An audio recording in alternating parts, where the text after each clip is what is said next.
Hi, it's Chris from Epix Systems, and this is a short video explaining how to add a new part or a material code onto the system. There are of course other tasks that you might do, such as editing existing ones, adding supplier prices, and maybe even linking them to different trades. Those are all tasks that I'll cover in separate videos just to keep them all into small chunks. So this one is how to add a new code into the system for a material code. So to do this, we'd expect that you would have the setup menu, and under there there'll be an option for parts. Now the first thing that you should do when you're looking to set up a new part is to make sure that nobody else has done it first. So you try searching for it using one of the descriptions here. So you could perhaps go for where you're not sure about maybe the whole code. You could put maybe some of the code here or maybe some of the description. But you could also type it in here and our live search will look for it. So we're going to add a blue widget. So we could type the word blue, and again there's no results there. And if we type the word widget, again we can see there's no matches there. So we can be confident that no one else has added this code just yet. So to begin, we would press new entry. So as you can see on the list of fields here down the left of the page, there are a number of things that you could fill in. What I'm going to cover on this video is the most common items that you would use. So 90% of the time that you're adding a part code, you'll do the same thing. There are certain examples where you might do something a bit different, and if that is the case or you've got any additional requirements not covered by this particular video, then do give us a shout and we'll talk you through that. So to begin with, we would go with the reference field. Now this is the part code. So this could be the one supplied by your supplier, or it could equally be one that you're using internally to manage your own products. So for this one, we're going to add a blue widget. So I'm going to have my product code here as a BW. Notice that if this is not unique, it would come up in red and you'd have to choose a different product code because the one that you've already typed in here would be in use, but as you can see this one's fine. The parts field is the description, and you're limited to 2,000 characters here, but this is the description of the product, and that could equally be a copied and pasted thing from the supplier, so the detail of the item that you're purchasing or wanting to use in the system.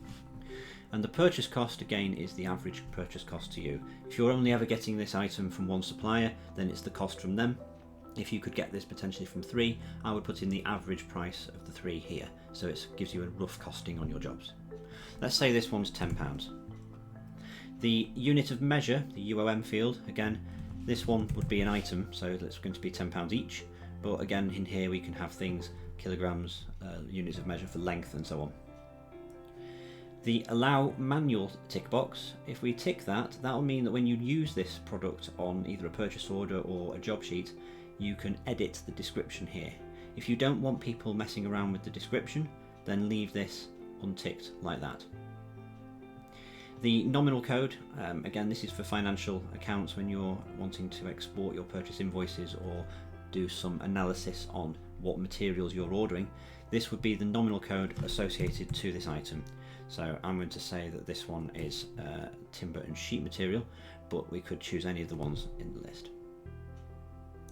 Pricing options, most of the time you're going to just tick allow different, and what that does is it will allow you to change the pricing, and each time you do this it will record the price that you've used. You can do things like forcing the price, but we'll cover those in a separate video. Finally, serialized, this is if you're using serialized stock. So if there is a serial number or a barcode and you're tracking stock, that's where you would tick that, but for most circumstances, such as the one we're doing now, you won't need that.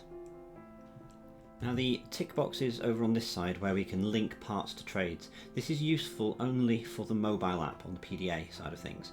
So if you want this particular part code to be available to an operative so that they may use it on a job and select it as a part used, then you would need to link this to the trade types that you want it to be visible for. So if you don't want this to show on the PDA, then don't tick anything, but if you wanted your electrician to see them, you would tick here. So at this point, we're happy that everything is filled in, we can press continue. And that's now saved that record, so that when we press into here and type our product again, we can see now that it appears, that we can find it, and we could go in and make changes if we wish. Likewise, if we were to go and create a purchase order in the system, we would be able to use the product code here in the order lines as well. So if I type that, as I select it, you can see here it fills in the information that we entered. But of course, during the process of adding a purchase order to the system, we could make modifications to the unit of measure or indeed the nominal code if we wish. And also we can change the rate to match the current supplier rate. And that's how we add a part to the system. Please see our related videos on this for other common tasks relating to parts and materials codes. And as ever, any questions you may have at all, do give us a shout.